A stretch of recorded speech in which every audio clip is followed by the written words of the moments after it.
নমস্কার, আমি পঙ্কজ বিশ্বাস এবং আপনারা দেখছেন পলিটিক্যাল ডেইলি। সবে 1.5 মাস মতো হয়েছে বাংলায় নির্বাচন হয়েছে, নতুন সরকার এসেছে। তার মধ্যে আবার ফের পশ্চিমবঙ্গে ভোট দরজায় কড়া নাড়ছে। ভাবছেন কোথায় ভোট? কোথাও তো এরকম খবর শুনিনি। আরে কোথাও শোনেননি বলে কি সেই ঘটনা ঘটবে না? আর কেউ বলেনি বলে কি আমরা বলবো না? আমরা তো কোনো খবর চাপি না। যে খবর গুরুত্বপূর্ণ সেই খবর আপনাদের জন্য পরিবেশন করি। তো এখন আমার মনে হয়েছে এই মুহূর্তে সব থেকে বড় খবর, এবং যেটা নিয়ে আলোচনা হচ্ছে না এমন বড় খবর হচ্ছে যে বাংলায় আবার ভোট। আমি বা আপনি সরাসরি ভোট দেব না, কিন্তু বাংলায় 3টে রাজ্যসভার যে আসন রয়েছে তার জন্য নির্বাচন আছে। তো ভাবছেন রাজ্যসভার নির্বাচন আমার কি দরকার? না, বিষয়টা বুঝতে হবে, খুব গুরুত্বপূর্ণ। বিজেপির জন্য গুরুত্বপূর্ণ, তৃণমূলের জন্য তো গুরুত্বপূর্ণ তো বটেই।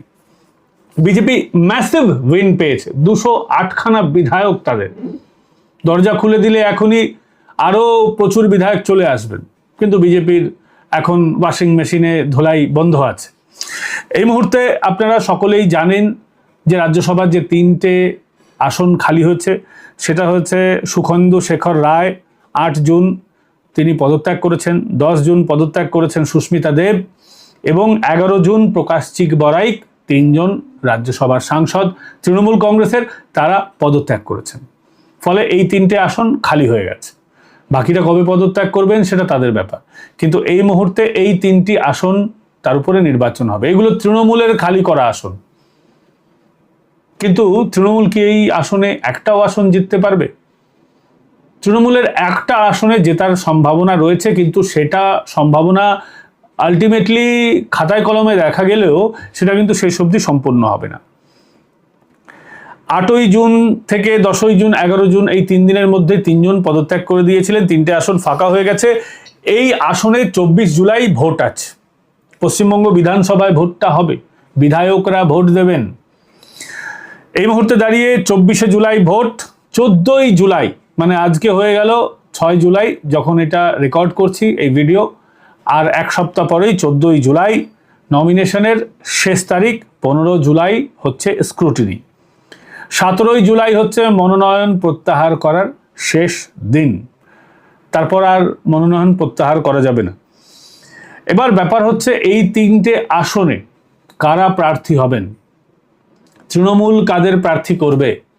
কালীঘাট তৃণমূল প্রার্থী করবে নাকি ঋতব্রতর তৃণমূল প্রার্থী করবে? এনসিপিআই এর ভূমিকা কি হবে? এই নিয়ে অনেক জল্পনা কল্পনা আছে, কিন্তু সাধারণ মানুষের ইন্টারেস্ট বিজেপি কাদের প্রার্থী করবে।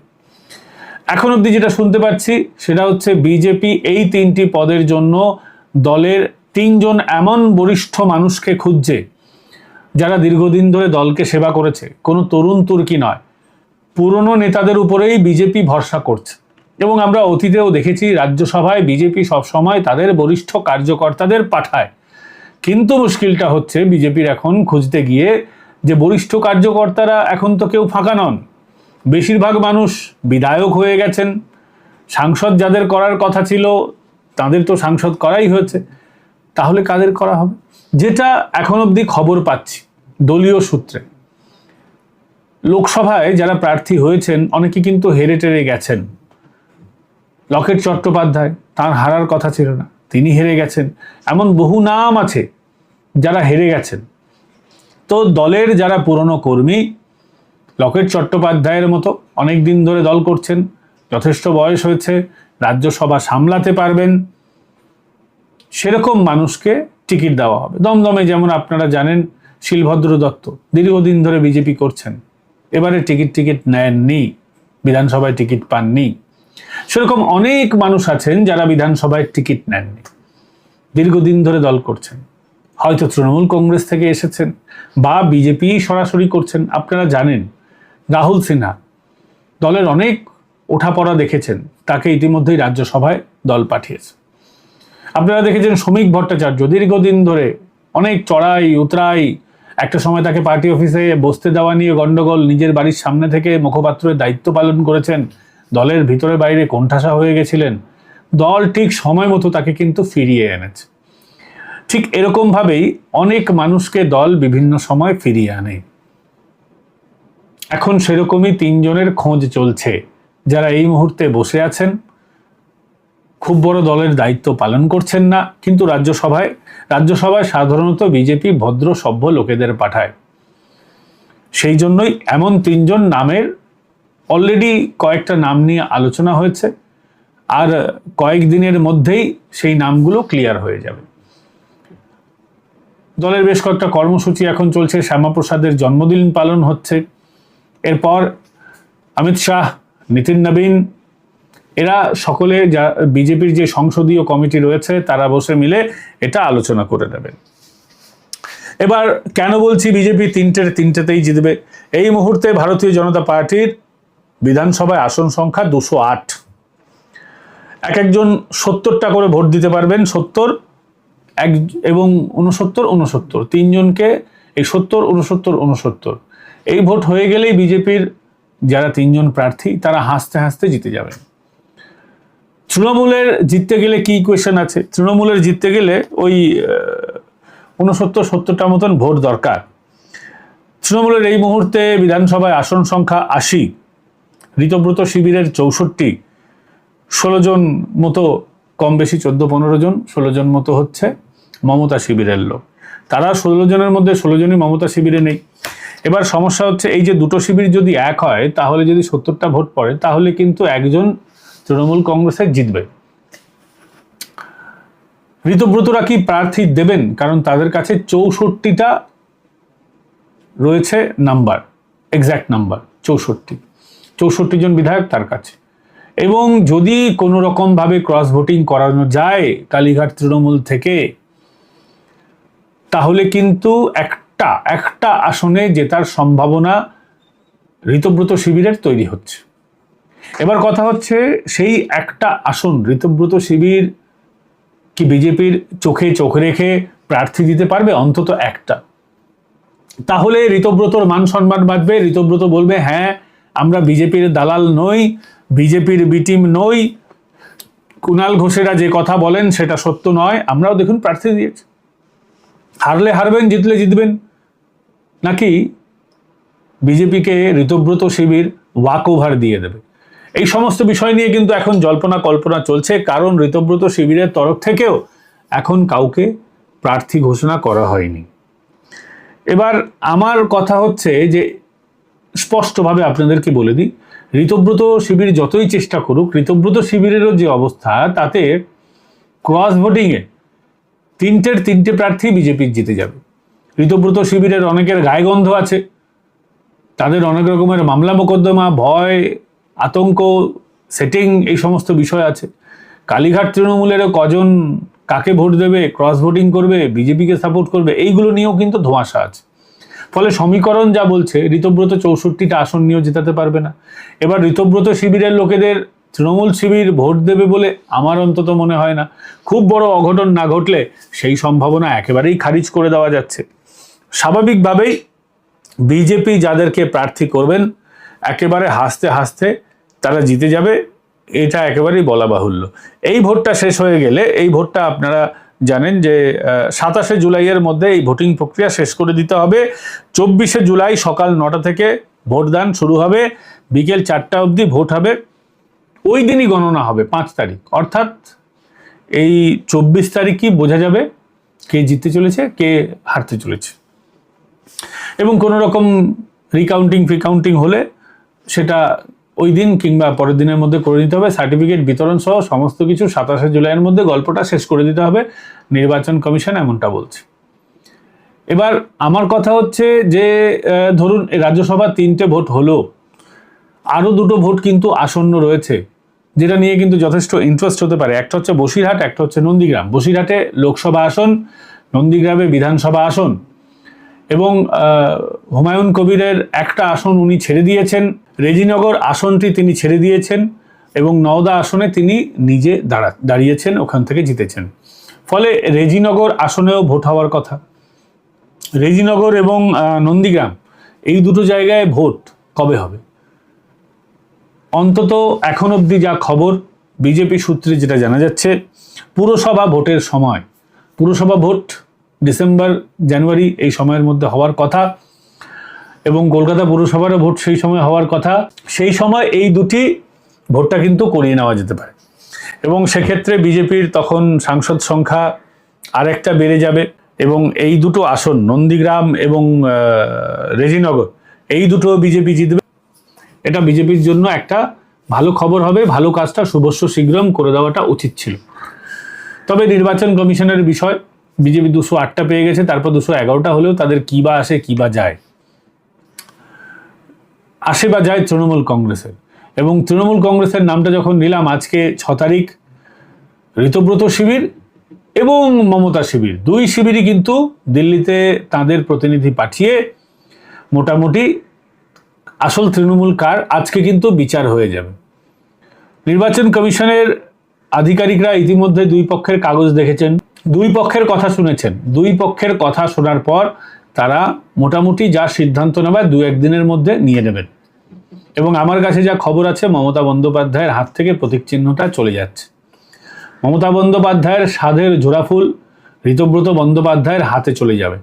তৃণমূল কংগ্রেসের যা কনস্টিটিউশন চন্দ্রিমা ভট্টাচার্য যে জমা দিয়েছেন, সেই কনস্টিটিউশন মেনে তৃণমূল কংগ্রেসের বিভিন্ন কাজকর্ম হয়নি, এটা নির্বাচন কমিশনে অভিযোগ আকারে জমা পড়েছে এবং তারা বিষয়টা সিরিয়াসলি দেখছে।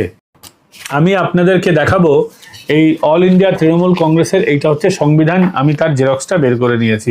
মূল যে পিডিএফটা ছিল সেই মূল পিডিএফ থেকে আমি বের করে নিয়েছি এবং এখানে তৃণমূল কংগ্রেস কিভাবে চলবে, অবজেক্ট, তৃণমূল কংগ্রেস কনস্টিটিউশন কিভাবে ভারতের মেনে চলবে, তাদের কোথায় কোথায় দফতর রয়েছে, কিভাবে তারা মেম্বারশিপ নেন, সবটা এখানে লেখা আছে।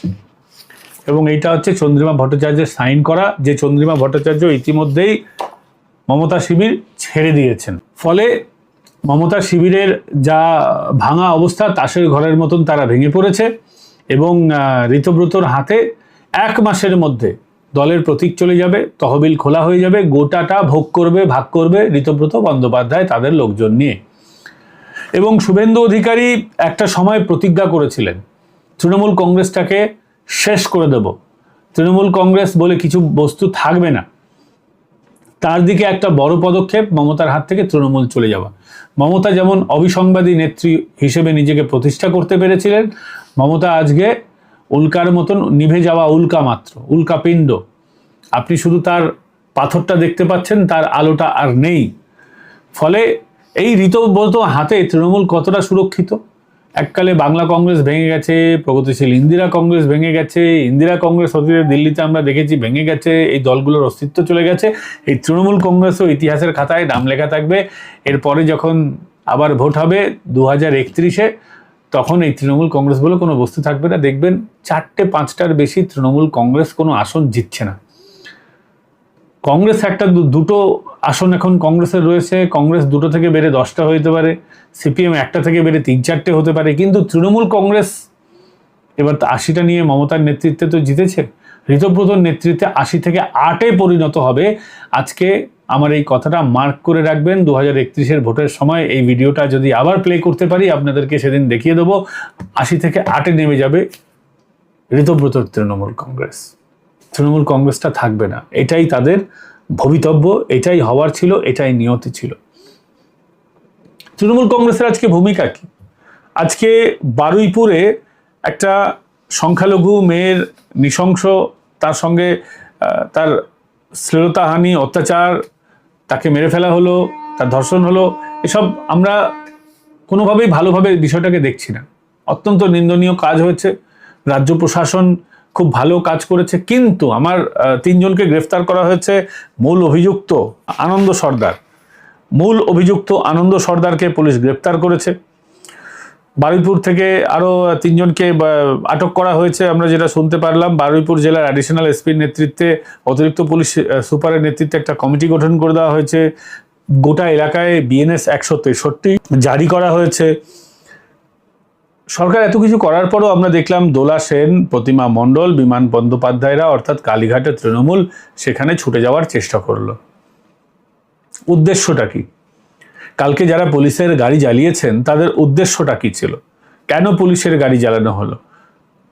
সরকার তাড়াতাড়ি অ্যাকশন নিয়েছে, বডি উদ্ধার হয়েছে, অভিযুক্তদের ধরা হয়েছে, তারপর এই জিনিসগুলো দরকার কি ছিল? রাজ্যের মুখ্যমন্ত্রী শুভেন্দু অধিকারী স্পষ্টভাবে বলেছেন যে দাঙ্গা বাঁধানোর উদ্দেশ্য ছিল, এটার একটা কমিউনাল অ্যাঙ্গেল ছিল, তিনি স্পষ্টভাবে বলে দিয়েছেন। এবং আমরা দেখলাম সেই লুঙ্গি বাহিনীর তাণ্ডব। লুঙ্গি বাহিনী এখনো কিন্তু থিতিয়ে যায়নি। তৃণমূল ক্ষমতা থেকে চলে গেছে, কিন্তু লুঙ্গি বাহিনী সুযোগের সন্ধানে সবসময় থাকে। এর জন্যই কিন্তু শুভেন্দু অধিকারী গুন্ডা দমন আইন আনতে চাইছেন। এই গুন্ডা দমন আইনের ৩-৪ বার প্রয়োগ হয়ে গেলে না, এই লুঙ্গি বাহিনী ঠান্ডা হয়ে যাবে। মাঝে মধ্যে মনে হয় যে সত্যি তো 1 বছর একজনকে বিনা বিচারে আটকে রাখা হবে, এটা ঠিক নয়। কিন্তু কি করবেন, রাজ্যের পরিস্থিতি দেখুন, গুন্ডা দমন আইন ব্যবহার করার দিকে ঠেলে দিচ্ছে তো এরা। এই আইনটা যখন আসবে না, তখন এই লুঙ্গি বাহিনীর তাণ্ডব বন্ধ হয়ে যাবে। পুলিশের ভ্যান জ্বালানো, হিন্দুদের ঘরবাড়ি জ্বালানো, রাস্তার উপর টায়ার জ্বালানো, পিচ গলিয়ে দেওয়া, বাস জ্বালিয়ে দেওয়া, ট্রেন ভাঙচুর করা, এইগুলো তো বন্ধ হবে তাহলে। এর জন্যই তো শুভেন্দু অধিকারী বারংবার এটার বলছেন। এবং মব লিঞ্চিং ওখানে করা হলো, মেরে ফেলা হলো, পিটিয়ে মেরে দেওয়া হলো, কেন? সে অভিযুক্ত ছিল? সে কি দোষী ছিল? এইভাবে একটা মানুষকে পিটিয়ে মেরে দেওয়া হবে? সংবিধানের কথা যারা বলছে, আইনের শাসনের কথা বলছে, তারা পিটিয়ে মেরে দেবে? কদিন আগে আমরা দেখলাম নাজিয়া ইলাহি খান, তাকে বলা হচ্ছে যে তাকে ধরে মেরে ফেলবো, আমরা পিটিয়ে দেবো, থানার মধ্যে বলা হচ্ছে। কেমন আইনের শাসন? যারা শরীয়ত ব্যবস্থা চায়, যারা মব লিঞ্চিং চায়, যারা আইনের উপরে ভরসা নেই, নিজেরা আইন হাতে তুলে নেয়, তাদের জন্য এই ধরনের গুন্ডা দমন আইন, করা আইনের ভীষণ প্রয়োজন আছে। আর একটা জিনিসের ভীষণ প্রয়োজন আছে, ইউসিসি, যেটা আগস্টেই সরকার টেবল করে দেবে, আর 5-6 মাসের মধ্যে এটা আইনে পরিণত হয়ে যাবে। যদি এই রাজ্যকে ঠান্ডা রাখতে হয়, তাহলে ইউসিসি, মব লিঞ্চিং বিরোধী যে আইন, গুন্ডা দমন আইন, এই সমস্ত কিছুর দরকার আছে। আজকে একটা মুসলিম মেয়ে নির্যাতিত হলো, মারা গেল, তাকে খুন করে দেওয়া হলো, এখন দেখছি সিপিএম বড্ড উজ্জীবিত হয়ে যাচ্ছে।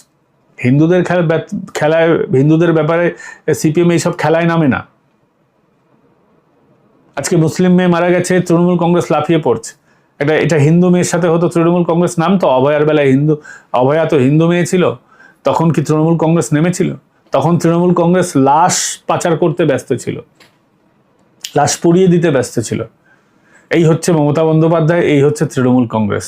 আজকে দোষী যদি মুসলিম হতো, অভিযুক্তরা যদি মুসলিম হতো, সিপিএম তৃণমূল এইভাবে পথে নামতো না। তাই বলবো, এদের চিনে রাখার খুব দরকার আছে, এদের মতলব বোঝার খুব দরকার আছে। কালকে যেভাবে গোটা ব্যাপারটা অর্গানাইজ করা হলো, রাস্তা আটকে রাখা হলো, আগুন দেওয়া হলো গাড়িতে, দীর্ঘক্ষণ রাস্তা জাম করে রাখা হলো, মব লিঞ্চিং করে দেওয়া হলো, এইগুলো একেবারে স্পষ্ট। যারা মনে করছেন তৃণমূল কংগ্রেস পরাজিত হওয়ায় তাদের বিরাট ক্ষয়ক্ষতি হয়ে গেছে, তারাই কিন্তু এইসবের সঙ্গে যুক্ত হচ্ছেন। শুভেন্দু অধিকারী তো বলে দিয়েছেন, যারা গর্তে ঢুকে গেছেন তারা গর্ত থেকে বেরিয়েছেন, এখনো গর্তে ঢুকে আছেন। একটা ঘটনা ঘটেছে, বাইরে বেরিয়ে এসে লাফালাফি করছেন। এই লাফালাফিগুলো সত্যি বন্ধ হওয়ার দরকার আছে, না হলে বাংলায় আইনের শাসন আসবে না।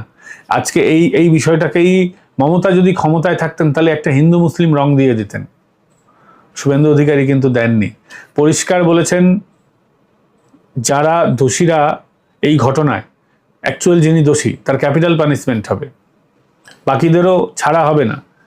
ওই জমা খরচের ব্যাপারটা হবে, কিন্তু তা সত্ত্বেও এক শ্রেণীর মানুষ খুশি নন, শান্ত হচ্ছেন না তারা। আপনাদেরকে বলবো, দুহাত জোর করে বলছি, এগুলো বন্ধ করুন। বাংলায় এখন তৃণমূল কংগ্রেস নেই। মানতে শিখুন, বুঝতে শিখুন, আইনের উপরে ভরসা রাখুন, সংবিধানের উপরে ভরসা রাখুন, মুখ্যমন্ত্রীর উপরে ভরসা রাখুন। না হলে বুলডোজার অ্যাকশন যদি হয়, আপনারা এর জন্য দায়ী থাকবেন। এই বিষয়ে বন্ধুরা আপনাদের কি মতামত কমেন্ট করে জানাবেন। ভিডিওটা ভালো লাগলে লাইক, শেয়ার এন্ড সাবস্ক্রাইব করতে ভুলবেন না। আগামীকাল আপনাদের সঙ্গে আবার দেখা হচ্ছে। জয় হিন্দ, বন্দে মাতরম, ভারত মাতা কি জয়। ভালো থাকবেন, নমস্কার।